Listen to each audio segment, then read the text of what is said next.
সাবধানে চালায়ও। আমি কিন্তু পুরান ঢাকায় অনেক পপুলার, বুঝছো? আমার এক নামে সবাই চিনে, ডেনি। ডেনি আমার নাম। আর আমার নাম শফিক। আমি পপুলার না, মানুষ আমার চিনে না, কারণ আমি খুবই গরিব মানুষ।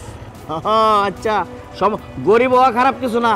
সাবধানে মোটরসাইকেল চালাও, আবার দেখো ফালায় দুঃখ দিও না। কি ব্যাপার, সামনে সামনে গেটে পুলিশ চেকপোস্ট নাকি? হ্যাঁ তাই তো। এই খাও। আরে আর তুমি খারো, বুঝতা না? এই আরে এই ড্যানি ভাই, বড় ভাই, আমার হেলমেট দিয়ে যান। এই বড় ভাই, আরে আপনার ব্যাগ দিয়ে যান, আমার হেলমেট দিয়ে যান। বড় ভাই যাও যাও। কি বড় ভাই পালাইলো কেন? উনি তো আমার প্যাসেঞ্জার, আমার ওনার ব্যাগ রেখে গেছে, আমার হেলমেট দিয়ে গেছে। এই ব্যাগ বড় ভাই পালাইছে না? কোনো সমস্যা নাই, চলো চলো। স্যার আমার হেলমেট নিয়ে গেছে স্যার। আরে থানায় গেলে সব বাইরে হয়ে যাবো, কোনো অসুবিধা নেই, ওটাও নিয়ে আসবো, চলো। এটা আমার ব্যাগ না স্যার। হ্যাঁ বুঝছি, চলো।